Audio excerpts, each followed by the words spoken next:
ಅಕಾಲಿಕ ಮರಣ ಒಂದು ಸಿದ್ದರಾಮಯ್ಯನವರು 10 ಕೋಟಿ ಕೊಟ್ಟರು ಸರ್. ಅದು ಏನಾಯ್ತು ಒಂದ್ಸರಿ ಬಂದು ಹೊಡಿದಾರ ಸರ್ ಸಿದ್ದರಾಮಯ್ಯನವರು. ಮಾನ್ಯ ಶಾಸಕರು ಹರೀಶ್ ಗೌಡ್ರು ದೇವರಾಜ ಅರಸರವರು ಅವರ ಪುತ್ಥಳಿ ಅವರ ಸಮಾಧಿಗೆ ನಮನವನ್ನ ಸಲ್ಲಿಸ್ತಕ್ಕಂಥದ್ದು ಮೊದ್ಲೇನ್ ಮಾಡ್ತಾ ಇಲ್ಲ.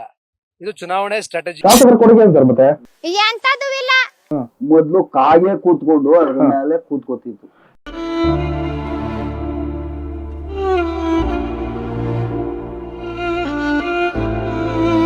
ಗ್ರಾಮ ಪಂಚಾಯತ್ ಕಡೆದಿಂದ ಏನೇ ಕ್ಲೀನ್ ಮಾಡೋದಷ್ಟೇನೆ. ಸರ್ಕಾರದಿಂದ ಏನಿಲ್ಲ. ಸರ್ಕಾರದಿಂದ 10 ರೂಪಾಯಿ ಅನುದಾನ ಕೊಡೋದಿಲ್ಲ ಅವರು. ಪ್ರತಿಮೆಗಳನ್ನ ನೀವು ಎಲ್ಲ ಕಡೆ ಮಾಡ್ತೀರಿ, ಸಂತೋಷ. ಬಟ್ ಮಾಡಿ ಅದನ್ನ ಮೇಂಟೆನೆನ್ಸ್ ಮಾಡುವಂತ ಯೋಗ್ಯತೆ ಇದ್ರೆ ಮಾತ್ರ ಮಾಡಿ. ಅಂಬೇಡ್ಕರ್ ವೃತ್ತಗಳು ಮಾಡಿರ್ತೀರಿ, ಅಂಬೇಡ್ಕರ್ ಸ್ಟ್ಯಾಚು ಆಗಲ್ಲ ಹಾಕಿರ್ತೀರಿ. ರಾಷ್ಟ್ರ ಸಂವಿಧಾನಕ್ಕೆ ನೀನೆ ಶಿಲ್ಪಿಯು. ಓರಿ ಸಾಕೋದ್ರಲ್ಲಿ ಭಾರಿ ಚಾಣಕ್ಯತನ. ಅವನೇ ನಮ್ಮ ಮಣ್ಣಿನ ಮಗ. ಅವ್ರಿಗೆ ಯಾಕೆ ರೈತರ ಬಗ್ಗೆ ಕಾಳಜಿ ಇತ್ತು, ಕೃಷಿಕರ ಬಗ್ಗೆ ಕಾಳಜಿ ಇತ್ತು, ಅವ್ರ ಜೊತೆ ಬಂದು ಎಸ್ಕಾಟ್ SP-ಗಳು ಬಾಯಿ ಮೇಲೆ ಕೈ ಮಾಡಿದಾರಂತೆ. ಟರ್ಮ್ ಮುಗಿದ ಮೇಲೆ ಇದು ಅಂತ ಮುಖ್ಯಮಂತ್ರಿಗಳು ಯಾರು ಬಂದಿಲ್ಲ ಇವತ್ತವರೆಗೆ.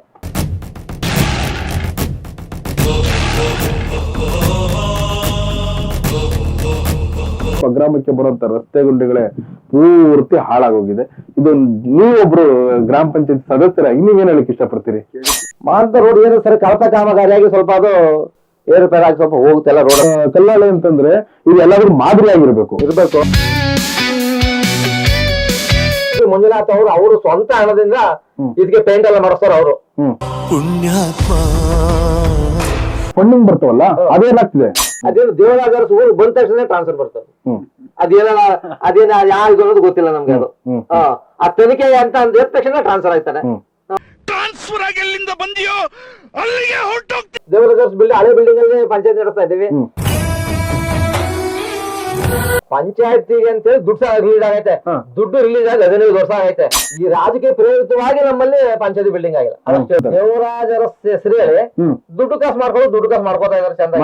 ಅವರು ಸ್ಮರಣೆಗೆ ಬಂದಾಗ ಒಂದು ವರ್ಷಕ್ಕೊಂದ್ಸರಿ ಪೇಂಟ್ ಗೆ ಅದಕ್ಕೊಂದು 50,000 ಮಾಡ್ಕೋತಾರೆ.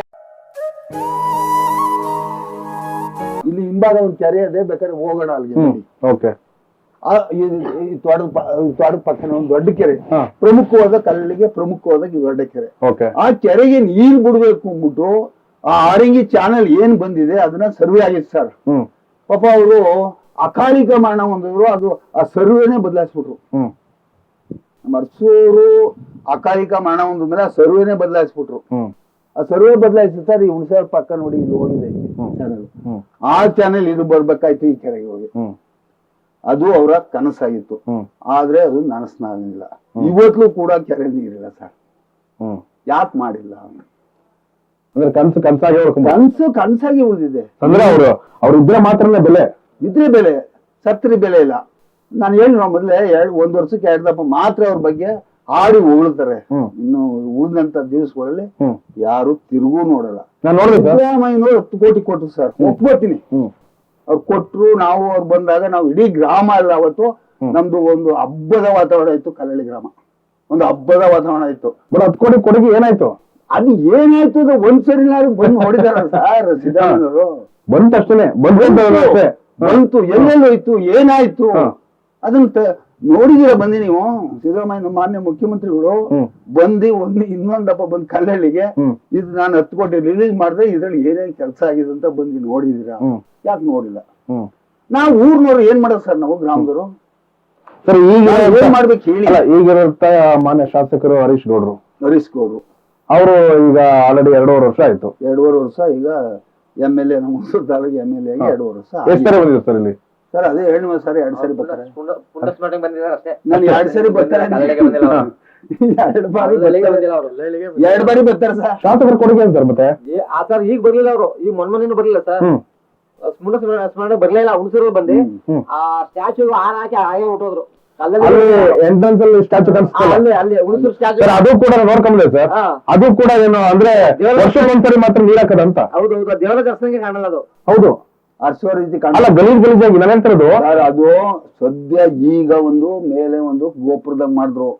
ಮೊದ್ಲು ಕಾಗೆ ಕೂತ್ಕೊಂಡು ಅದ್ರ ಮೇಲೆ ಕೂತ್ಕೋತಿತ್ತು. ಇಲ್ಲ ಸರ್, ಯಾಕಂದ್ರೆ DSS ಹೋರಾಟ ಮಾಡಿ ದೇವರಾಜ ಅರಸು ಹಿಂದುಳಿದವರ್ಗದಂತ ಅವ್ರದ್ದೊಂದು ಇದೈತೆ. ಅದೇ ಒಂದು ಸಂಸ್ಥೆ ಐತೆ. ಅವ್ರೇನ್ ಮಾಡೋದು ಅಂತಂದ್ರೆ ವರ್ಷಕ್ಕೆ ಒಂದೇ ಸಾರಿ ಬರೋದು. ಅವ್ರ ಜನ್ಮದಿನೋತ್ಸವಕ್ಕೆ ಬಂದು ಅವ್ರದ್ದು ಇದೆಲ್ಲ ಮೇಂಟೆನೆನ್ಸ್ ಎಲ್ಲ ಅವ್ರದೇನೆ. ಮೇಂಟೆನೆನ್ಸ್ ಅವ್ರದೇ ಇಟ್ಕೊಂಡ್ರು ಬರೋದು. ವರ್ಷಕ್ಕೆ ಒಂದ್ಸಾರಿ ಬಂದು ನಮ್ಮ ಪಂಚಾಯತಿಗೆ ಗ್ರಾಮ ಪಂಚಾಯತಿ ಕ್ಲೀನ್ ಮಾಡ್ಸೋದು. ಗ್ರಾಮ ಪಂಚಾಯತಿ ಕಡೆಯಿಂದನೇ ಏನೇ ಕ್ಲೀನ್ ಮಾಡೋದು ಅಷ್ಟೇನೆ. ಸರ್ಕಾರದಿಂದ ಏನಿಲ್ಲ. ಸರ್ಕಾರದಿಂದ 10 ರೂಪಾಯಿ ಅನುದಾನ ಕೊಡೋದಿಲ್ಲ ಅವರು. ಪಂಚಾಯತಿಗೆ ಹೇಳೋದಷ್ಟೇ ನಮ್ಮ ಗ್ರಾಮ ಪಂಚಾಯತಿ ಹೇಳೋದು. ಇಲ್ಲ, ಈಗ ನಾನು ಒಂದ್ ಹೇಳ್ತೀನಿ, ನಾನು ಒಂದ್ ನಿಮಿಷ. ಯಾಕಂದ್ರೆ ಪ್ರತಿಮೆಗಳು ಅಂತಂದಾಗ ವೀಕ್ಷಕರೇ, ನಾನು ಇದ್ರ ಬಗ್ಗೆ ನಾನು ಆಕ್ಚುಲಿ ಧ್ವನಿ ಎತ್ತಬೇಕಾಗಿದೆ. ಮತ್ತೆ ಮುಂದಿನ ದಿವಸಗಳಲ್ಲಿ ಇದ್ರ ಬಗ್ಗೆ ಒಂದು ಸ್ಟೋರಿ ಮಾಡ್ಬೇಕು ಅನ್ನೋ ಒಂದು ಆಲೋಚನೆ ಕೂಡ ಇದೆ. ಸೊ ಅದು ಇವತ್ತಿಂದ ಏನಿಲ್ಲ, ಆಲ್ರೆಡಿ ನನಗೆ ಒಂದು 3-4 ತಿಂಗಳಿಂದ ಒಂದು ಆಲೋಚನೆ ಇದೆ. ಇಡೀ ರಾಜ್ಯ ವ್ಯಾಪ್ತಿ ಅದನ್ನ ಮಾಡ್ಬೇಕು ಅನ್ನೋ ಪ್ಲಾನಿಂಗ್ ಇದೆ. ಏನಂತಂದ್ರೆ ಈಗ ಪ್ರತಿಮೆಗಳ ಬಗ್ಗೆ ನಮ್ಮ ಹಿರಿಯರು ನಮ್ಮ ಜೊತೆ ಮಾತಾಡಿದ್ರು. ಇವತ್ತು ದೇವರಾಜ ಅರಸು ಅವರ ಪ್ರತಿಮೆ ಯಾವ ರೀತಿ ಇತ್ತೆ ಅಂತ ಹೇಳಿದ್ರು. ಇವತ್ತೇನೋ ಮೇಲ್ಚಾವಣಿ ಇರ್ಲಿಲ್ಲ, ಬರೀ ಹಂಗೆ ಇತ್ತು. ಮತ್ತೆ ಕಾಗೆಗಳು ಅದು ಇದೆಲ್ಲ ಕುತ್ಕೋ ಪಕ್ಷಿಗಳೆಲ್ಲ ಗಲೀಜ್ ಮಾಡ್ತಿದ್ರು ಅಂತ ಹೇಳ್ತೀನಿ. ಇದ್ರ ಬಗ್ಗೆ ನಿಜವಾಗ್ಲೂ ಧ್ವನಿ ಇರ್ತೀನಿ. ನಿಜವಾಗ್ಲೂ ನಾನು ಹೇಳ್ತಾ ಇರೋದಕ್ಕೆ ಇಡೀ ರಾಜ್ಯದಲ್ಲಿ ಸರ್ಕಾರ ಆಗಿರ್ಬೋದು ಅಥವಾ ಸರ್ಕಾರ ಅಧೀನದಲ್ಲಿ ಬೇರೆ ಯಾರು ಮಾಡ್ತೀರಿ ಅಥವಾ ಕೆಲವೊಂದು ಸಂಘಟನೆಗಳು ಅವರೆಲ್ಲ ಪೂರ್ತಿ ಅಥವಾ ಯಾರ್ಯಾರು ಗಣ್ಯ ವ್ಯಕ್ತಿಗಳಿದ್ದಾರೆ ಅವರ ಏನೋ ಪ್ರತಿಮೆಗಳನ್ನ ನೀವು ಎಲ್ಲ ಕಡೆ ಮಾಡ್ತೀರಿ, ಸಂತೋಷ. ಬಟ್ ನಾನು ಹೇಳೋದಂತಂದ್ರೆ, ನೀವು ಯಾರೇ ಗಣ್ಯ ವ್ಯಕ್ತಿಗಳ ಪ್ರತಿಮೆಗಳು ನೀವು ಅನಾವರಣಗೊಳಿಸ್ತೀರಿ, ಸ್ಥಾಪನೆ ಮಾಡ್ತೀರಿ, ಆದ್ರೆ ನಿಮಗೆ ನಿಜವಾಗಲೂ ಅದನ್ನ ಅಂದ್ರೆ ಪರಿಪೂರ್ಣವಾಗಿ ಅದು ಇರೋಂತ ಪೂರ್ತಿ ಕಾಲ ಅದನ್ನ ಮೇಂಟೆನೆನ್ಸ್ ಮಾಡುವಂತ ಯೋಗ್ಯತೆ ಇದ್ರೆ ಮಾತ್ರ ಮಾಡಿ. ಇಲ್ಲ ಅಂತಂದ್ರೆ ನೀವು ಕೊಡುವಂತ ಮರ್ಯಾದೆ ಅಂದ್ರೆ ನಿಮ್ಮ ರಾಜಕೀಯ ಬೇಳೆ ಬೇಯಿಸ್ಕೊಳ್ಳೋದಕ್ಕೆ ಮಾತ್ರ ಅವ್ರನ್ನ ಉಪಯೋಗಿಸ್ಕೊಳಕ್ ಹೋಗ್ಬೇಡಿ. ಯಾಕೆಂತಂದ್ರೆ ಒಬ್ಬ ಗಣ್ಯ ವ್ಯಕ್ತಿ ಅಂತ ನಾವು ಗುರುತಿಸಿ ಅಥವಾ ನಿಮ್ಮ ನೋಡಿ ಅಲ್ಲಿ ರಾಜಕೀಯ ಬೇಳೆ ಬೇಯಿಸ್ಕೊಳ್ಳೋದಕ್ಕೋಸ್ಕರ ಅವ್ರಿಗೆ ಅದಂತೆ ಇದಂತೆ ಅದು ಇದು ಅಂತ. ಯಾಕಂದ್ರೆ ನಾನು ಒಬ್ಬ ರಾಜಕೀಯ ಮಾತಾಡ್ತಿಲ್ಲ. ಇವತ್ತು ಮುಖ್ಯಮಂತ್ರಿಗಳಾಗಿರ್ಬೋದು ಅಥವಾ ಗಣ್ಯ ವ್ಯಕ್ತಿಗಳು ನಮ್ಮ ರಾಜ್ಯ ಕಂಡಂತೆ ಡಾಕ್ಟರ್ ರಾಜ್ಕುಮಾರ್ ಆಗಿರ್ಬೋದು, ವಿಷ್ಣುವರ್ಧನ್ ಆಗಿರ್ಬೋದು, ಅಂಬರೀಷ್ ಆಗಿರ್ಬೋದು, ಅಥವಾ ಇತ್ತೀಚೆಗೆ ನಮ್ಮನ್ನೆಲ್ಲ ಬಿಟ್ಟಂತಹ ಅಪ್ಪು ಸರ್ ಆಗಿರ್ಬೋದು. ಯಾಕಂದ್ರೆ ಅವರು ಸಾಕಷ್ಟು ಕೊಡುಗೆಗಳನ್ನ ನೀಡಿದ್ದಾರೆ. ಅಂತಹ ಗಣ್ಯ ವ್ಯಕ್ತಿಗಳ ನೀವು ಏನೋ ಅವರ ಹೆಸರಿನಲ್ಲಿ ನೀವು ಒಂದಷ್ಟು ರೋಡಲ್ಲಿ ರಸ್ತೆಯಲ್ಲಿ ನೀವೆಲ್ಲ ಇದು ಮಾಡ್ತೀರೇನು, ಅವರ ಸ್ಟ್ಯಾಚ್ಯೂಗಳನ್ನ ನೀವು ಮಾಡ್ತೀರಾ, ಸ್ಮಾರಕಗಳನ್ನ ನೀವು ಮಾಡ್ತೀರಾ ಅಂತಂದ್ರೆ ದಯವಿಟ್ಟು ಅದನ್ನ ಮೇಂಟೆನೆನ್ಸ್ ಮಾಡಂಗಿದ್ರೆ ಮಾತ್ರ ಮಾಡ್ಬೇಕು. ಆ ಗಲೀಜಾಗಿ ಅದು ಒಂದ್ ವರ್ಷಕ್ಕೆ ಮಾತ್ರ ಬರೋ ತರ ಆದ್ರೆ ಅದು ಗಲೀಜಾಗಿ ಕಾಗೆಗಳು, ಇನ್ನೊಂದು ಪಕ್ಷಿಗಳು, ನಾಯಿಗಳು, ಪ್ರಾಣಿಗಳು ಬಂದು ಮಳೆ ಬಿಸಿಲು ಅಂದನೆ ಆ ಗಲೀಜಾಗಿ ಇದ್ ಮಾಡ್ಬೇಕು ಅಂತಂದ್ರೆ ಮತ್ತೆ ಅವ್ರು ಕೊಡೋಂತ ನೀವು ಗೌರವ ಆದ್ರೆ ಏನು? ಈ ತರ ಇದಕ್ಕೆ ಯಾವ ಒಂದು ಪುರುಷಾರ್ಥಕ್ಕೆ ಇದೆಲ್ಲ ಮಾಡಕ್ ಹೊರಟಿದ್ರಿ? ಅವ್ರನ್ನ ಕೇಳಿಲ್ಲ ನಿಮ್ಗೆ ಈ ತರ ನಮ್ಗೆ ಸ್ಟ್ಯಾಚ್ಯೂ ಮಾಡ್ಕೊಡಿ ಅಂತ ಕೇಳಿಲ್ಲ. ಅದು ನಿಜವಾಗ್ಲೂ ಏನಾದ್ರು ಈಗ ಸರ್ಕಾರದ ಅಲ್ಲಿಂದೆಲ್ಲ ಒಂದಷ್ಟು ಮಾಡಿದ್ದಾರೆ. ಏನೋ ಒಂದಷ್ಟು ಅಂಬೇಡ್ಕರ್ ವೃತ್ತಗಳು ಮಾಡಿರ್ತೀರಿ, ಅಂಬೇಡ್ಕರ್ ಸ್ಟ್ಯಾಚ್ಯೂಗಳು ಹಾಕಿರ್ತೀರಿ, ಏನೋ ಕುವೆಂಪು ಸ್ಟ್ಯಾಚ್ಯೂ ಹಾಕಿರ್ತೀರಿ, ಇನ್ನ ಇತ್ತೀಚೆಗೆ ಒಂದಷ್ಟು ಕೆಂಪೇಗೌಡರದು ಇದು ಮಾಡಿರ್ತಾರೆ. ಯಾಕಂದ್ರೆ ಎಲ್ಲಾರ್ದು ಅವ್ರದೇ ಆದ ಒಂದಷ್ಟು ಕೊಡುಗೆಗಳಿದೆ. ದಯವಿಟ್ಟು ಅವರಿಗೆ ಮರ್ಯಾದೆ ಕಲಿಬಿಡಿ, ಅವ್ರ ಹೆಸರಿಗೆ ಕಳಂಕ ತರಕ್ ಹೋಗ್ಬಿಡಿ. ನೀವೇನು ಅವ್ರು ಬಂದ್ಬಿಟ್ಟು ಹಾಕ್ಬಿಟ್ಟು ಅಥವಾ ಅವ್ರ ಹೆಸರಲ್ಲಿ ಅನುದಾನ ಮಾಡಿದ ತಕ್ಷಣ ನಿಮ್ಗೇನು ಕಿರೀಟ ಬರಲ್ಲ. ಅದನ್ನ ನಿಜವಾಗ್ಲೂ ಅವ್ರ ಹೆಸರನ್ನ ಉಳಿಸ್ಕೋಬೇಕಾಗಿರೋದು ಏನಂತಂದ್ರೆ, ನೀವು ಇವೆಲ್ಲ ಮಾಡ್ತೀರಾ ಅಂತಂದ್ರೆ ಅವರ ಹೆಸರಿನಲ್ಲಿ ಅನಾಥರಿಗೆ, ದೀನದಲಿತರಿಗೆ ಅಥವಾ ಕಣ್ಣಿನರಿಗೆ ಇಂಥವ್ರಿಗೆ ಒಂದಷ್ಟು ನಿಮ್ ಕಡೆಯಿಂದ ಸಹಾಯ ಏನಾಗುತ್ತೆ ಅಂತ ಸಹಾಯ ಮಾಡ್ಬೇಕೆ ಹೊರತು ಇಂಥ ಒಂದು ಶೋಕಿಗಳಿಗೋಸ್ಕರ ಅವ್ರನ್ನ ಉಪಯೋಗಿಸ್ಕೊಂಡು ರಸ್ತೆಯಲ್ಲಿ ತಂದು ಮಾಡಕ್ ಹೋಗ್ಬಿಡಿ. ನಿಜವಾಗ್ಲೂ ಇದನ್ನ ನಾವು ಸ್ಟೋರಿ ಮಾಡ್ಬೇಕು ಅನ್ಕೊಂಡಿದೀನಿ. ಇದು ಮೋಸ್ಟ್ಲಿ ನಮ್ಗೆ ದೇವರಾಜ ಅರಸು ಅವರ ಸ್ವಗ್ರಾಮ ಅಥವಾ ನಮ್ಮ ಸ್ಥಳೀಯರು ಹೇಳ್ದಂಗೆ ಅದು ನಿಜವಾಗ್ಲೂ ನಮ್ಗೆ ಹೇಳ್ಕೊಳಕ್ಕೆ ಬೇಜಾರಾಗುತ್ತೆ. ನಮ್ಗೆ ಇದೆಲ್ಲ ಅವಶ್ಯಕತೆ ಇರ್ಲಿಲ್ಲ ಸರ್. ಹಾಗೆ ಮಾತಾಡ್ತಿದ್ವಿ ಖಂಡಿತ ಸರ್. ಒಂದಷ್ಟು ಇವ್ರ ಬಗ್ಗೆ ಮಾತಾಡೋಣ. ಒಂದಷ್ಟು ಇದಾಯ್ತು ಸು ಬಗ್ಗೆ ಅವರ ಒಡನಾಡಿಗಳು ಅಲ್ಲಿ ನಮ್ಮ ಗ್ರಾಮದಲ್ಲಿ ಕೆಮ್ಮನದಪ್ಪನವ್ರು ಅಂತಿದ್ದಾರೆ. ಇವ್ರ ತಂದೆ ತೀರೋರು, ನಮ್ಮ ತಂದೆನೂ ತೀರೋರು, ಇವ್ರ ತಾತನೂ ತೀರೋರು. ಈಗ ಅಲ್ಲಿ ಹೋಗ್ಬೇಕು ಅವ್ರ ಜೊತೆ ಅದು ಮಾತಾಡಿ. ನಾನು ಹತ್ತತ್ರದಲ್ಲಿ ಇವ್ರನ್ನ ನೋಡಿಲ್ಲ ಸರ್. ಅವೆಲ್ಲ ನಾವು ಚಿಕ್ಕೋರು, ಬಾಲ್ಯದಲ್ಲಿ ನಾವು ಸುಮ್ಮನೆ ಏನೋ ನಮ್ಮ ಮುಖ್ಯಮಂತ್ರಿಗಳು ಬಂದವ್ರೆ ಅಂದ್ಬಿಟ್ಟು ಕಾರ್ ನೋಡಕ್ ನಿಂತ್ಕೊತಿದ್ವಿ. ಕಾರ್ ನೋಡಕ್ ಹೋಯ್ತಿದ್ವು. ಕಾರು ಎಷ್ಟ್ ಚೆನ್ನಾಗದೆ, ಇದೆಷ್ಟ್ ಚೆನ್ನಾಗಿದೆ, ಇದೆಷ್ಟ್ ಚೆನ್ನಾಗಿದೆ ಅಷ್ಟು ನೋಡ್ತಿದ್ವಿ ಹೊರತು ಇವ್ರ ಹತ್ರ ಹೋಗಿ ಅದು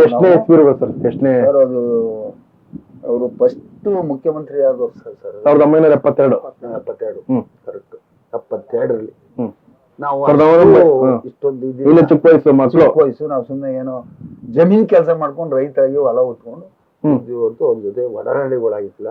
ಅಲ್ಲ ಒಟ್ಟು ಹತ್ರದಿಂದ ನೋಡಿದ್ರಿ? ಹತ್ರದಲ್ಲಿ ನೋಡಿದ್ರು ಸರ್.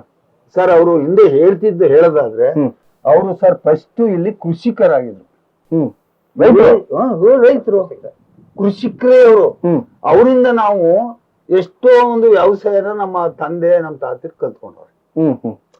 ಇದೇ ಜಮೀನಲ್ಲಿ ಅವರು ಹೊಲ ಉತ್ತಿ ಜೊತೆಲಿ ನಮ್ಮ ಗ್ರಾಮದವ್ರನ್ನು ಕರ್ಕೊಂಡು ಭಾರಿ ಬೆಲೆ ಕೊಡ್ತಿರು ಸರ್. ಹಿಂದೆ ಕೊಡ್ತಿರಂತೆ, ನಾನು ಕೊಡ್ತಿದ್ರು ಅಂತ ಹೇಳಕ್ಕೆ ನಾನು ನೋಡಿತಿಲ್ಲ, ಕೊಡ್ತಿರಂತೆ.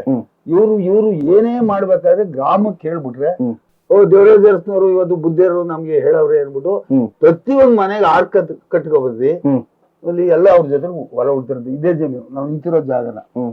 ಆಮೇಲೆ ಅವರು ಊಟ ತಂದ್ರೆ ಊಟ ತರಿಸ್ತಾರೆ. ಅಡ್ಡೆ ಅಂದ್ರೆ ಗೊತ್ತಾ ಸರ್? ಹಿಂದೆ ಅಡ್ಡೆ ಹೊತ್ತು ಕೊಡ್ತಿರು. ಅಡ್ಡೆ ಅಂದ್ರೆ ನೀವು ನೋಡಿಲ್ಲ, ಹಿಂದೆ ಇದ್ದು ಅಡ್ಡೆಲಿ ಊಟ ತರಿಸ್ತಿರಂತೆ. ಅಡಿಗೆ ಮಾಡಕ್ಕೆ ಒಂದ್ ಆಳ್ ಬಿಟ್ಕೊಂಡಿದ್ರು, ನಮ್ಮೂರ್ನವ್ರೆ ಅವರು, ಕರಿಯಪ್ಪ ಅಂತ, ನಿಧನರಾದ್ರು. ಅವ್ರು ಬರೀ ಅಡಿಗೆ ಮಾಡಕ್ ಅವ್ರ ಮನೇಲಿ ಇದ್ರು. ಅಷ್ಟು ಅಡ್ಡೆಲಿ ಹೊತ್ಕೊ ಬಂದಿ.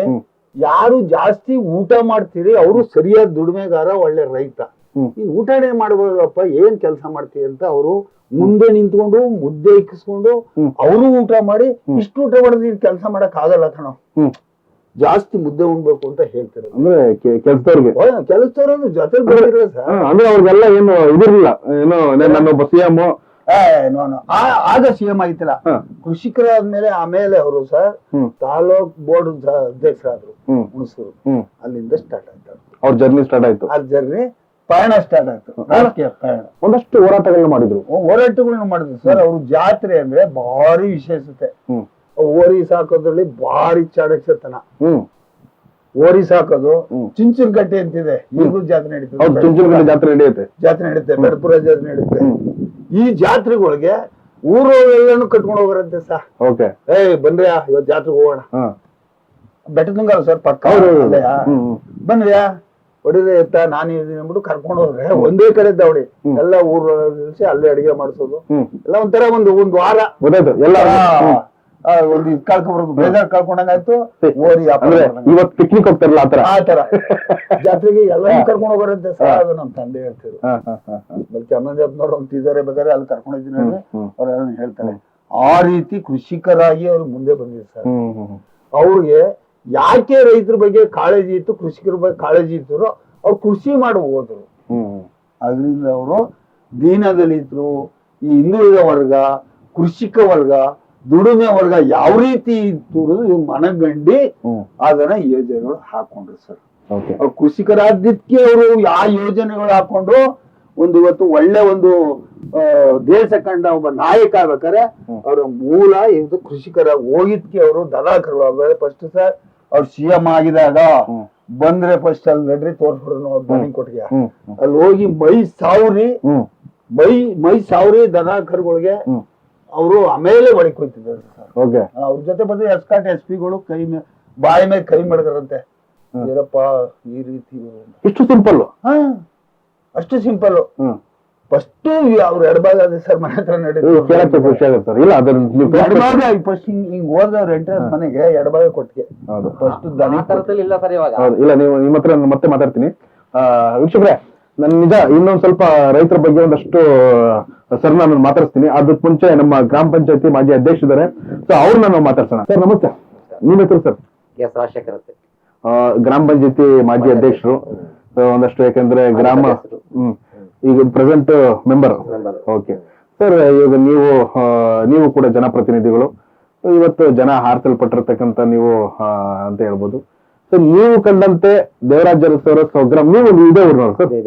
ಓಕೆ, ನೀವು ಕಂಡಂತೆ ದೇವರಾಜ ಅರಸು ಅವ್ರ ಬಗ್ಗೆ ಮಾತಾಡ್ಬೇಕು ಅಂತಂದ್ರೆ ಸರ್ ಏನ್ ಹೇಳ್ತೀರಿ? ದೇವರಾಜ ಅರಸು ಬಗ್ಗೆ ಅಂತ ಹೇಳಿದ್ರೆ ಅವ್ರ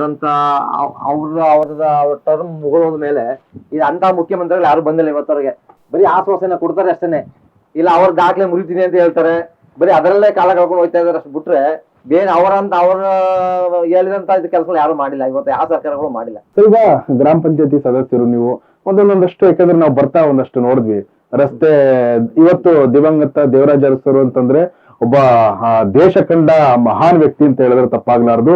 ಮತ್ತೆ ದೀನ ದಲಿತರಾಗಿ, ಶೋಷಿತ ವರ್ಗದವರಿಗೆ, ಹೆಣ್ಣು ಮಕ್ಕಳಿಗೆ, ಎಲ್ಲಿ ಮತ್ತೆ ರೈತರ ಪರವಾಗಿ ಒಂದಷ್ಟು ಅವರು ಕೆಲಸ ಮಾಡಿದಂತವ್ರು 2 ಬಾರಿ ಮುಖ್ಯಮಂತ್ರಿಗಳಾಗಿರುವಂತವ್ರು. ಬಟ್ ಅವರ ಒಂದು ಸ್ವಗ್ರಾಮಕ್ಕೆ ಬರುವಂತ ರಸ್ತೆ ಗುಂಡಿಗಳೇ ಪೂರ್ತಿ ಹಾಳಾಗೋಗಿದೆ. ಇದು ನೀವೊಬ್ರು ಗ್ರಾಮ ಪಂಚಾಯತ್ ಸದಸ್ಯರಾಗಿ ನೀವೇನ್ ಹೇಳಕ್ ಇಷ್ಟಪಡ್ತೀರಿ? ಗ್ರಾಮ ಪಂಚಾಯತಿ ಸದಸ್ಯರಾಗಿ ಏನ್ ಹೇಳ್ಬೇಕು ಅಂತ ಹೇಳಿದ್ರೆ ನಮ್ಗೆ ಹೇಳಕ್ಕೆ ಅದ್ ಯಾವ ತರ ಹೇಳೋದು ಅಂತ ನಮ್ಗೆ ಗೊತ್ತಾಯ್ತಾ ಇಲ್ಲ. ಈಗ 10 ಕೋಟಿ ದುಡ್ಡು ಬಂತು, ದೇವರಾಜ ಅರಸು ಚೀಫ್ ಮಿನಿಸ್ಟರ್ ಆದಾಗ ರೋಡ್ ಮಾಡಿದ್ರು ನಮ್ಗೆ. ಆ ರೋಡನ್ನ ಯಾವ್ದು Madikeri to Virajpet road, Jayanagar road ಅವ್ರ ಪೀರಿಯಡ್ ಅಲ್ಲಿ ಮಾಡಿದ್ದು. ಅವ್ರ ಪೀರಿಯಡ್ ಅಲ್ಲಿ ಮಾಡಿದಂತ ರೋಡ್ ಇವತ್ತವರೆಗೂ ಆಗಿರ್ಲಿಲ್ಲ. ಈಗ ಇತ್ತೀಚೆಗೆ ಸಿದ್ದರಾಮಯ್ಯನವರ ಸರ್ಕಾರದ 10 ಕೋಟಿ ರೂಪಾಯಿ ಬಂದಾಗ ಮಾಡಿದಂತ ರೋಡ್ ಏನು ಸರ್ ಕಳಪೆ ಕಾಮಗಾರಿಯಾಗಿ ಸ್ವಲ್ಪ ಅದು ಏರುಪೇರಾಗಿ ಸ್ವಲ್ಪ ಹೋಗುತ್ತೆಲ್ಲ ರೋಡ್. ಸರ್ ನಾನು ಹೇಳ್ತಿರೋದು ಈಗ ಸಾಮಾನ್ಯ ಬೇರೆ ಗ್ರಾಮಗಳಿಗೆ ತಗೊಂಡಾಗ ಈ ಒಂದು ಕಲ್ಲಾಳೆ ಅಂತಂದ್ರೆ ಇದು ಎಲ್ಲಾದ್ರೂ ಮಾದರಿಯಾಗಿರ್ಬೇಕು ಈ ರಾಜ್ಯದಲ್ಲಿ ಮಾದರಿ ಗ್ರಾಮವಾಗಿ ಇರ್ಬೇಕಾಗಿರುತ್ತೆ ಸ್ಥಳ ಇದು. ದೇಶ ಕಂಡ ಒಬ್ರು ಮಹಾನ್ ಮಾಜಿ ಮುಖ್ಯಮಂತ್ರಿಗಳು ಇವರು, ಇದಕ್ಕೆ ಹಿಂಗ ಅನ್ಯಾಯ ಅಲ್ವ ಸರ್? ಇದು ಅನ್ಯಾಯನೇ. ಜೊತೆಗೆ ಏನಾಯ್ತಂದ್ರೆ ಅಮೌಂಟ್ ಬಂತು, ಆದ್ರೆ ಊರ್ ಜನ ಈಗ ಕಲ್ಲಲ್ಲಿ ಗ್ರಾಮಕ್ಕೆ ಬಂದಂತ ದುಡ್ಡು ಅಲ್ವದು, ಕಲ್ಲಲ್ಲಿ ಗ್ರಾಮದವ್ರ ಕೇಳಿ ಕೆಲಸ ಮಾಡ್ಬೇಕಾಗಿತ್ತು. ಕಲ್ಲಲ್ಲಿ ಗ್ರಾಮದವ್ರ ಕೇಳಿಗೆ ಏನ್ ಕೆಲಸ ಏನ್ ಮಾಡಿಲ್ಲ. ಅವ್ರವ್ರ ಇಂಜಿನಿಯರ್ಗಳು ಸೇರ್ಗಳು ಅವರೇ ಪ್ಲಾನಿಂಗ್ ಮಾಡ್ಕೊಂಡು ಮಾಡಿರೋಂತ ಕೆಲ್ಸಗಳು. ಬಟ್ ಈಗ ಅವರ ಸ್ಮಾರಕ ಭವನನು ಒಂದಷ್ಟು ಅಷ್ಟ್ರ ಮಟ್ಟಿಗೆ ಏನು ಅಭಿವೃದ್ಧಿ ಕಾಣಿಸ್ತಿಲ್ಲ, ಮತ್ತೆ ಮೇಂಟೆನೆನ್ಸ್ ಇಲ್ಲ. ಮೇಂಟೆನೆನ್ಸ್ ಇಲ್ಲ ಅಂದ್ರೆ ಸರ್ ಅವರು ಈಗ ಅವ್ರದೇ ಒಂದು ಹಿಂದುಳಿದ ವರ್ಗದ ಒಂದು ದೇವರಾಜ ಹಿಂದುಳಿದ ವರ್ಗದ ಒಂದು ಐತೆ. ಅವ್ರು ಏನ್ ಮಾಡ್ತಾರೆ ಅಂತಂದ್ರೆ ವರ್ಷಕ್ಕೆ ಒಂದ್ಸಾರಿ ಬರ್ತಾರೆ, ನೋಡ್ಕೊತಾರೆ. ಅವತ್ತೊಂದ್ ದಿವಸಕ್ಕೆ ಇಲ್ಲಿ ಗ್ರಾಮ ಪಂಚಾಯತಿ ಮುಖಾಂತರ ಕ್ಲೀನ್ ಮಾಡಿಸ್ಕೊಳ್ತಾರೆ ಅಷ್ಟೇ. ಒಂದ್ ಬಾಕ್ಸ್ ಬಾತ್ ತರ್ತ ಒಂದ್ ಬಾಕ್ಸ್ ಕೇಸರಿ ಬಾತ್ ತಂದ್ಬಿಟ್ಟು ಟೀ ಕುಡಿಸಿ ಹೋಗ್ತಾ ಇದಾರೆ. ಈ ಇದಕ್ಕೆ ನಮ್ಮ ಇವ್ರು ಲಾಸ್ಟ್ ಟೈಮ್ ನಮ್ಮ SP ಮಂಜುನಾಥ್ ಅವರು ಸ್ವಂತ ಹಣದಿಂದ ಇದಕ್ಕೆ ಪೇಂಟ್ ಎಲ್ಲ ಮಾಡಿಸ್ತಾರ ಅವರು. ಈಗ ಇಲ್ಲಿಗೆ ಸ್ಮಾರಕಗಳೆಲ್ಲ ಪೇಂಟ್ ಮಾಡಿಸ್ತಾರ ಅವರು. ಅವರ ಮನೆಗೆ ಪೂರ್ತಿ ಎಲ್ಲ ಕ್ಲೀನ್ ಮಾಡಿಸ್ತಾರು. ಲಕ್ಷಾಂತರ ರೂಪಾಯಿ ಖರ್ಚು ಮಾಡಿ ಅವ್ರು ಸ್ವಂತ ಹಣದಿಂದ ಮಾಡ್ಸೋರು. ಯಾರು? ಮಂಜುನಾಥ್ ಅವರು, SP ಮಂಜುನಾಥ್ ಅವ್ರ ಬಿಟ್ರೆ ಬೇರೆ ಯಾವುದೇ ಈಗ ಅವ್ರ ಹೆಸರಲ್ಲೇ ದೇವರಾಜರ ಹಿಂದುಳಿದ ವರ್ಗ ಅಂತ ಐತೆ. ಆಮೇಲೆ ಅವ್ರದೊಂದು ಈಗ ಇನ್ನೊಂದು ಯಾವ್ದೋ ಒಂದು ಇದೈತಲ್ರಪ್ಪ, ಅವ್ರದೊಂದು ಸಂಸ್ಥೆ ಒಂದು ಇದೈತೆ. ಸರಿ ಸರಿ, ಈಗ ಓಕೆ, ಈಗ ಅಲ್ಲಿಗೆಲ್ಲ ಇವಾಗ ಫಂಡಿಂಗ್ ಬರ್ತಾವಲ್ಲ, ಅದೇನಾಗ್ತಿದೆ? ಫಂಡ್ ಅದನ್ನೇ ಹೆಸರು ಹೇಳ್ತಾರೆ, ದೇವರಾಜರ ಈಗ ಸ್ಮಾರಕಕ್ಕೆ ಅದು ಪೇಂಟ್ ಆಳು ಅಂತ ಅವ್ರ ಹೆಸರು ಹೇಳ್ತಾರೆ. ದುಡ್ಡು ವರ್ಷಕ್ಕೊಂದ್ಸರಿ ರಿಲೀಸ್ ಮಾಡ್ಕೊಳ್ತಾರೆ, ಹೋಯ್ತಾರೆ ಅಷ್ಟೇ. ಯಾಕೆ ಪ್ರಶ್ನೆ ಮಾಡಲ್ಲ? ಯಾರು ಪ್ರಶ್ನೆ ಮಾಡ್ತಾರೆ? ಪ್ರಶ್ನೆ ಮಾಡಿದ್ರೆ ಬಂದಾಗ ಹೇಳ್ತಾರೆ. ಇಲ್ಲಿ ನಾವೇನಾದ್ರು ಪ್ರಶ್ನೆ ಮಾಡಿದಾಗ ಆಯ್ತಾರೆ ತನಿಖೆ ಮಾಡ್ತೀವಿ, ಅದ್ರ ಬಗ್ಗೆ ಏನೈತೆ ಕುಲಂಕುಷವಾಗಿ ತನಿಖೆ ಮಾಡ್ತೀವಿ ಅಂತ ಹೇಳ್ತಾರೆ, ಹೋಯ್ತಾರೆ. ನಮ್ಮ ಇವರು ಹಿರಿಯರು ಹೇಳಿದ್ರು, ನಮ್ಮ ಇಸ್ಕೇಟಪ್ನವರು. ಈಗ ಹರ್ಷಗುಪ್ತಾ ಅವ್ರು ಬಂದ್ರು, ಹರ್ಷಗುಪ್ತಾ ಅವ್ರು ಬಂದು ಈಗೇನೆ ಎಲ್ಲ ಸಭೆ ಸೇರಿಸಿದ್ರು. ಸಭೆ ಸೇರಿಸಿದಾಗ ಅವ್ರಿಗೆ ಚೇರ್ ತಂದಾಗಿದೆ, ಚೇರ್ ಮೇಲೆ ಕೂರ್ಲಿಲ್ಲ ಅವ್ರು ಹರ್ಷಗುಪ್ತಾ ಅವರು. ಏನ್ರಪ್ಪ ನೀವು ಚೇರ್ ಮೇಲೆ ನೀವು ಕೆಳಗಡೆ ಕುಂತ್ಕೊಂಡು ನಾನು ಚೇರ್ ಮೇಲೆ ಕೂರೋದ? ಬೇಡ ಬೇಡ, ನಾನು ಎಲ್ಲೆಲ್ಲ ಕೂರ್ಕೊಳ್ತೀನಿ, ನಿಮ್ದು ಕಲ್ಲಲ್ಲಿ ಬಗ್ಗೆ ಏನೈತೆ ಹೇಳಿ, ನಿಮ್ದು ಅಭಿಪ್ರಾಯ ಎಲ್ಲ ತಿಳಿಸಿ ಅಂತ ಹೇಳೋದು. ಏನಾದ್ಮೇಲೆ ಅವ್ರು ಒಂದು 15 ದಿವಸ ಇದ್ರು ಅಷ್ಟೇನೆ. 15 ದಿವಸ ಮೇಲೆ ಟ್ರಾನ್ಸ್ಫರ್ ಆಯ್ತು. ಅದಕ್ಕಿಂತ ಮುಂಚೆ ಮಣಿವಣ್ಣನ್ ಬಂದಿದ್ರು, ಅವರು ಅಷ್ಟೇನೆ. ಅವ್ರು ಕುಲಂಕುಷವಾಗಿ ತನಿಖೆ ಮಾಡ್ತೀನಿ ಅಂತ ಹೇಳಿದ್ರೆ ಅವರು ಒಂದು 15-20 ದಿವಸ ಇದ್ರು, ಅವರು ಟ್ರಾನ್ಸ್ಫರ್. ಅದೇನು ದೇವರಾಜ ಊರಿಗೆ ಬಂದ ತಕ್ಷಣ ಟ್ರಾನ್ಸ್ಫರ್ ಬರ್ತದೆ. ಅದೇನ ಯಾರು ಅನ್ನೋದು ಗೊತ್ತಿಲ್ಲ ನಮ್ಗೆ. ಅದು ಆ ತನಿಖೆ ಅಂತ ಅಂದ ತಕ್ಷಣ ಟ್ರಾನ್ಸ್ಫರ್ ಆಯ್ತಾನೆ. ಕೇಳಂಗಿಲ್ಲ, ಅದೇನೆ ಅದು ಕೇಳಂಗಿಲ್ಲ ಅಂತ ನೀವೇ ತಿಳ್ಕೋಬೇಕು. ಅದೇನ ಅವ್ರ ಹೆಸರು ಹೇಳಿದ ತಕ್ಷಣ ಆಯ್ತದೆ. ಇಲ್ಲ ಸರ್, ನಾವು ತಿಳ್ಕೊಳ್ಳೋದಕ್ಕಿಂತ ಹೆಚ್ಚಾಗಿ ತಪ್ಪು ತಿಳ್ಕೊಳಕ್ ಹೋಗ್ಬೇಡಿ. ನಾವು ನಮ್ಮ ಕಲ್ಲಳ್ಳಿ ದೇವರಾಜ ಅರಸು ಊರಲ್ಲಿ ಒಂದು ಪಂಚಾಯತಿ ಬಿಲ್ಡಿಂಗ್ ಇಲ್ಲ. ನೋಡ್ರಿ ನಾವು ದೇವರಾಜ ಅರಸು ಅವ್ರ ಸ್ಥಳದಲ್ಲಿ ಇದ್ದೀವಿ ಇವತ್ತು. ಅವ್ರದೇ ಬಿಲ್ಡಿಂಗ್ ಅದು ದೇವರಾಜ ಅರಸು ಬಿಲ್ಡಿಂಗ್, ಹಳೆ ಬಿಲ್ಡಿಂಗ್ ಅಲ್ಲಿ ಪಂಚಾಯತ್ ನಡೆಸ್ತಾ ಇದ್ದೀವಿ. ಈಗ ನಾನು ಈಗ ಎರಡನೇ ಬಾರಿ ಮೆಂಬರ್ ಆಗಿರೋದು. ಅವ್ರದೇ ಅದು ಬಿಲ್ಡಿಂಗ್, ಪಂಚಾಯತಿ ಬಿಲ್ಡಿಂಗ್ ದೇವರಾಜ ಅರಸಿದ್ದೇನೆ. ಅಂದ್ರೆ ಸರ್ಕಾರದಿಂದ ಇವತ್ತು ಪಂಚಾಯತಿ ಆಫೀಸ್ಗಳಾಗಿಲ್ಲ. ಪಂಚಾಯತಿಗೆ ಅಂತೇಳಿ ದುಡ್ಡು ರಿಲೀಸ್ ಆಗೈತೆ. ದುಡ್ಡು ರಿಲೀಸ್ ಆಗಿ 15 ವರ್ಷ ಆಗೈತೆ. ನಾನು ಈಗ 2ನೇ ಬಾರಿ ಮೆಂಬರ್ ಆಗಿರೋದು. ಫಸ್ಟ್ ಮೆಂಬರ್ ಆಗಿದ್ರು ಎಲ್ಲ ಇದು ಮಾಡಿದ್ರು. ಈಗ ಅಧ್ಯಕ್ಷ ಆದ್ಮೇಲೆ ರೆಗ್ಯುಲೇಷನ್ ಮಾಡಿದೀವಿ, ಗುದ್ಲಿ ಪೂಜೆ ಮಾಡಿದೀವಿ. ಗುದ್ಲಿ ಪೂಜೆ ಮಾಡಿದ್ರೆ ಇಲ್ಲಿ ರಾಜಕೀಯ ಪ್ರೇರಿತವಾಗಿ ಜೊತೆಲಿ ಈಗ ಅಧಿಕಾರಿಗಳು ಅದ್ರ ಬಗ್ಗೆ ಮನ್ಸು ಬರ್ತಾ ಇಲ್ಲ. ಇಲ್ಲಿ ರಾಜಕೀಯ ಪ್ರೇರಿತವಾಗಿ ನಮ್ಮಲ್ಲಿ ಪಂಚಾಯತಿ ಬಿಲ್ಡಿಂಗ್ ಆಗಿಲ್ಲ ಅಷ್ಟು ಹೇಳ್ಬೋದು. ರಾಜಕೀಯ ಈಗ ಎಲ್ಲಾರ್ಗೂ ದೇವರು ಈಗ ವಿಶ್ವನಾಥ್ ಹೇಳ್ತಾರೆ, ಅಲ್ಲಿ ಕುಂತ್ಕೊಂಡ್ಬಂದು ಹೇಳಿದ್ರೆ ಅಲ್ಲೇ 5 ಗ್ರೂಪ್ ಆಯ್ತಾರಪ್ಪ, 5 ಪಂಗಡ ಆಯ್ತಾ ಅಂತ ಹೇಳಿದ್ರೆ ಎಲ್ಲ ಶುದ್ಧ ಸುಳ್ಳು. ಬರೀ ಅವ್ರು ದೇವರಾಜ ಅರಸು ಹೆಸರು ಮಾತ್ರ ಎಲ್ಲ ಕಡೆ ಹೇಳ್ತಾರೆ, ಎಲ್ಲಾ ಸ್ಟೇಜ್ ಹೇಳ್ತಾರೆ. ಆದ್ರೆ ಅವ್ರು ಮಾಡಿರೋಂತ ಕೆಲಸಗಳು ಅವ್ರಿಗೆ ದ್ರೋಹ ಮಾಡಿದ್ದಾರೆ. ಅಂದ್ರೆ ವಿಶ್ವನಾಥ್ ಅವರು ಎಲ್ಲಾ ಕಡೆ ಯಾವ ಸ್ಟೇಜ್ ಅಲ್ಲಿ ಹೋಗಿ ಅವ್ರ ಮನೆಗೆ ಹೋಗಿ ಯಾವ ಪೇಪರ್ ಅವ್ರ ಹೆಸರು ಹೋಗ್ಕೊಳ್ತಾರೆ, ದೇವರಾಜ ಅರಸು ಹೆಸರು ಹೋಗ್ಕೊಳ್ತಾರೆ. ಆದ್ರೆ ಅವ್ರ ಊರಿಗೆ ದ್ರೋಹ ಮಾಡಿದ್ದಾರೆ ಅವರು. ಅದ್ರಲ್ಲಿ ಅವ್ರ ಮಾತಿಲ್ಲ.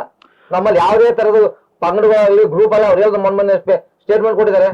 ಯಾವುದೇ ತರದ ನಮ್ಮಲ್ಲಿ ಯಾವುದೇ ಪಂಗಡಗಳಿಲ್ಲ. ಅಂದ್ರೆ ಅವ್ರ ಮೇಲೆ ಇವ್ರು ಹೇಳೋದು, ಇವ್ರ ಮೇಲೆ ಅವ್ರು ಹೇಳೋದು ಬರೀವೆ. ರಾಜಕೀಯವಾಗಿ ರಾಜಕೀಯ ಪ್ರೇರಿತವಾಗಿ ನಮ್ ಕಲ್ಲಲ್ಲಿ ಹಾಳಾಗಿರೋದು. ಪಕ್ಷಾತೀತ ಒಂದಷ್ಟು ಅವ್ರ ಹೆಸರನ್ನ ಉಪಯೋಗಿಸ್ಕೊಂಡು ಇವರು ಕಾರ್ಯಕ್ರಮ ಮಾಡ್ಕೊಂತಾರೆ. ದೇವರಾಜ ಅರಸ್ ಹೆಸರು ಹೇಳಿ ದುಡ್ಡು ಕಾಸು ಮಾಡ್ಕೋತಾ ಇದಾರೆ. ಚಂದ ಮಾಡ್ತಿದ್ದಾರೆ. ಅದೊಂದು ಎರಡು ಮಾತಿಲ್ಲ. ಅವ್ರ ಹೆಸರು ಮಾಡ್ತಾರೆ. ಇದು ಕೋಟಿಗಟ್ಟಲೆ ಲಕ್ಷಗಟ್ಟಲೆ. ಈಗ ನಾವೇನು ಈಗ ಅವ್ರ ಸ್ಮರಣೆಗೆ ಬಂದಾಗ ಒಂದು ವರ್ಷಕ್ಕೊಂದ್ಸರಿ ಪೇಂಟ್ ಗೆ ಅದಕ್ಕೊಂದು 50,000 ಮಾಡ್ಕೋತಾರೆ. ಯಾವ ಪೇಂಟ್ ಮಾಡಲೆಲ್ಲ ಸುಣ್ಣ ತರ್ತಾರೆ. 10 ರೂಪಾಯಿ ಸುಣ್ಣ ಪ್ಯಾಕೆಟ್ ಸುಣ್ಣ ಹೊಡೆದ್ಬಿಟ್ಟು ಹೋಗೋದು. ಮುಗೀತು. ಅಷ್ಟೇ ಕೆಲಸ ಅವ್ರದ್ದು. ಇವತ್ತರೆಗೂ ಇದು ಮೇನ್ ಅನಿಸ್ತು ಪಂಚಾಯತ್ ಮಾಡ್ತಾ ಇರೋದು. ಮಧ್ಯಂತರಗಳು ಮಾತ್ರ ನಮ್ಮ MLA ಅವರು ಯಾರೋ SP ಮಂಜುನಾಥ್ ಅವರು 50,000 ರೂಪಾಯಿ ದುಡ್ಡು ಕೊಟ್ಟು ಪೇಂಟ್ ಎಲ್ಲ ಮಾಡ್ಸಿದ್ರು. ಆ ಮನೆ 1 ಲಕ್ಷ ಕೊಟ್ಟು ಮನೆ ಕ್ಲೀನ್ ಮಾಡ್ಸಿದ್ರು ಅವ್ರ ಸ್ವಂತ ಹಣದಿಂದ. ಅಷ್ಟು ಬಿಟ್ಟು ಬೇರೆ ರಾಜಕೀಯದಲ್ಲಿ ಯಾರು ಏನು ಮಾಡಿಲ್ಲ ಇವತ್ತವರೆಗೆ. ವಿಶ್ವನಾಥ್ ಅವರು MLA ಇಲ್ಲ, ವಿಶ್ವನಾಥ್ ಬರೀ ಹೇಳೋದಷ್ಟೇನೆ. ದೇವರಾಜ ಅರಸು ನೀವು ಇವಾಗ ಹೋಗ್ತೀರಿ, ಇವಾಗ ಆ ದೇವರಾಜ ಅರಸು ಹೋಗ್ತಾರೆ. ಬೇರೆ ಕಾಲದಲ್ಲಿ ಅವರಪ್ಪ ದೇವರಪ್ಪ ಅವರು ಅಂತಾರೆ. ಆಗ ಅವ್ರಿಗೆ ದ್ರೋಹ ಮಾಡ್ತಾರೆ ಅವರು.